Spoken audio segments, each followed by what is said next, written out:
November 20ಕ್ಕೆ Siddaramaiah ನೇತೃತ್ವದ ಕಾಂಗ್ರೆಸ್ ಸರ್ಕಾರದ 2.5 ವರ್ಷದ ಅವಧಿ ಪೂರ್ಣವಾಗಿರುವುದು. ಈ ಕಾಂಗ್ರೆಸ್ ಸರ್ಕಾರದ 2ನೇ ಅವಧಿ ಪ್ರಾರಂಭವಾಗಿರುವಂತದ್ದು. ಈ ಸಂದರ್ಭದಲ್ಲಿ ರಾಜ್ಯ ಕಾಂಗ್ರೆಸ್ ಪಕ್ಷದಲ್ಲಿ ನಾಯಕತ್ವ ಬದಲಾವಣೆ ಚರ್ಚೆಗಳು ಮತ್ತಷ್ಟು ಮುನ್ನೆಲೆಗೆ ಬರ್ತಾ ಇರುವಂತದ್ದು. ತಂತ್ರ ಪ್ರತಿತಂತ್ರಗಳ ಮೊರೆಯನ್ನ ರಾಜಕೀಯ ನಾಯಕರು ಮೊರೆ ಹೋಗ್ತಾ ಇರುವಂತದ್ದು. ಯಾಕಂದ್ರೆ ಒಂದ್ ಕಡೆ ನೋಡ್ಬೇಕಾದ್ರೆ ಈಗಾಗಲೇ ಮುಖ್ಯಮಂತ್ರಿ ಸಿದ್ದರಾಮಯ್ಯನವರು ಸಿಎಂ ಸ್ಥಾನದಲ್ಲಿದ್ದಾರೆ, 2.5 ವರ್ಷ ಅಧಿಕಾರವನ್ನ ಅನುಭವಿಸಿದ್ದಾರೆ. ಆದ್ರೆ ಆ ಸ್ಥಾನದಲ್ಲಿ ಇದೀಗ ಡಿ.ಕೆ. ಶಿವಕುಮಾರ್ ಅವರು ಸಿಎಂ ಆಗುವ ಬಯಕೆಯನ್ನ ವ್ಯಕ್ತಪಡಿಸ್ತಾ ಇರುವಂತದ್ದು ಇಲ್ಲಿ ಕಂಡು ಬರ್ತಾ ಇರುವಂತದ್ದು. ಯಾಕಂದ್ರೆ ನವೆಂಬರ್ ಕ್ರಾಂತಿಯ ವಿಚಾರ ಯಾವಾಗ ಸ್ಫೋಟವಾಗುತ್ತೆ ಅಂದ್ರೆ ನವೆಂಬರ್ 20ರ ಬಳಿಕ ಸ್ಫೋಟವಾಗುತ್ತೆ ಅನ್ನೋ ಮಾತುಗಳು ಸಹ ಈ ಹಿಂದೆ ಕೇಳಿ ಬರ್ತಾ ಇದ್ವು. ಅದರಂತೆ ನಿರೀಕ್ಷಿತವಾಗಿ ಎಲ್ಲೋ ಒಂದ್ ಕಡೆ ಕಾಂಗ್ರೆಸ್ ಪಕ್ಷದಲ್ಲಿ ಈ ರೀತಿಯಾದ ಒಂದು ಘಟಸ್ಫೋಟವಾಗ್ತಾ ಇದೆ ಅನ್ನೋ ಪ್ರಶ್ನೆಯು ಸಹ ಇಲ್ಲಿ ಮೂಡ್ತಾ ಇರುವಂತದ್ದು. ಯಾಕಂದ್ರೆ ನವೆಂಬರ್ 20ರ ಬಳಿಕ ಸರಣಿ ಸಭೆಗಳು 2 ಬಣಗಳಲ್ಲಿ ನಡೀತಾ ಇರುವಂತದ್ದು. ಬಣ ರಾಜಕೀಯ ಕಾಂಗ್ರೆಸ್ ಅಲ್ಲಿ ಬಿರುಸಾಗ್ತಾ ಇದೆ ಅನ್ನೋದು ಇಲ್ಲಿ ಸ್ಪಷ್ಟವಾಗಿ ಗೊತ್ತಾಗ್ತದೆ. ಯಾಕಂದ್ರೆ ಒಂದ್ ಕಡೆ ಸಿದ್ದರಾಮಯ್ಯನವರ ಬಣ ತಮ್ಮದೇ ಆದ ರೀತಿಯಾದಲ್ಲಿ ಒಂದು ರಣತಂತ್ರವನ್ನ ಹೆಣ್ತಾ ಇದ್ರೆ, ಮತ್ತೊಂದು ಕಡೆ ಡಿ.ಕೆ. ಶಿವಕುಮಾರ್ ಬಣವು ಸಹ ಅವರದೇ ಆದ ರೀತಿಯಲ್ಲಿ ಒಂದು ರಣತಂತ್ರಕ್ಕೆ ಪ್ರತಿತಂತ್ರಕ್ಕೆ ಮುಂದಾಗ್ತಾ ಇರುವಂತದ್ದು. ಈ ಎಲ್ಲದರ ನಡುವೆ ಸರಣಿ ಸಭೆಗಳು ಸಹ ಮುಂದುವರಿತಾ ಇರುವಂತದ್ದು. ತಮ್ಮ ತಮ್ಮ ನಾಯಕನ ಪರವಾಗಿ ಶಾಸಕರು ಸಚಿವರು ಬ್ಯಾಟಿಂಗ್ ಅನ್ನ ಆರಂಭಿಸಿರುವಂತದ್ದು. ಮುಖ್ಯವಾಗಿ ಡಿ.ಕೆ. ಶಿವಕುಮಾರ್ ಪರವಾಗಿ 2 ದಿನಗಳ ಹಿಂದಷ್ಟೇ ಒಕ್ಕಲಿಗ ನಾಯಕರು ಸೇರಿ ತಮ್ಮ ಡಿ.ಕೆ. ಶಿವಕುಮಾರ್ ಬಣದ ಶಾಸಕರು ದೆಹಲಿಯಲ್ಲಿ ಹೋಗಿ ಹೈಕಮಾಂಡ್ ನಾಯಕರನ್ನ ಭೇಟಿಯಾಗಿರುವ ವಿಚಾರ ಗೊತ್ತಾಗ್ತಾ ಇರುವಂತದ್ದು. ಆದರೆ ಇನ್ನೊಂದೆಡೆ ನೋಡಿದಾಗ at the same time D K. Shivakumar ವಿರೋಧಿ ಬಣ ಅಂದ್ರೆ ಸಿದ್ದರಾಮಯ್ಯನವರ ಬಣವು ಸಹ ಆಕ್ಟಿವ್ ಆಗಿರುವಂತದ್ದು.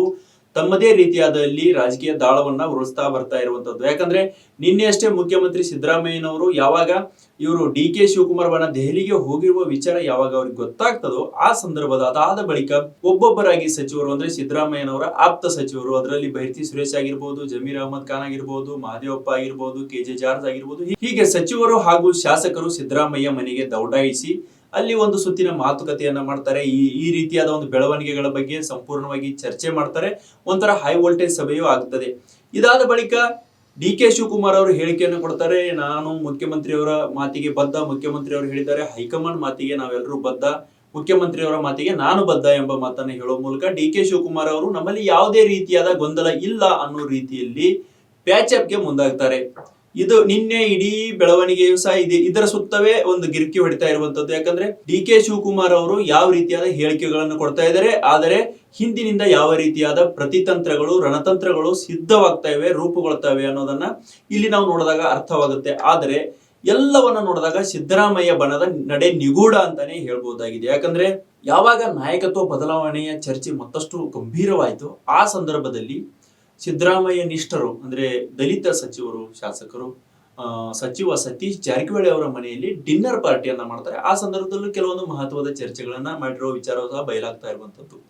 ಇದಾದ ಬಳಿಕ ಇವತ್ತು ಅಂದ್ರೆ ನಿನ್ನೆ ರಾಜಕೀಯ ಬೆಳವಣಿಗೆ ಇಡೀ ಡಿ.ಕೆ. ಶಿವಕುಮಾರ್ ಹೇಳಿಕೆ ಸುತ್ತ, ಜೊತೆಗೆ ಮುಖ್ಯಮಂತ್ರಿ ಅವರ ಹೇಳಿಕೆ ಸುತ್ತಾನೆ ಇತ್ತು.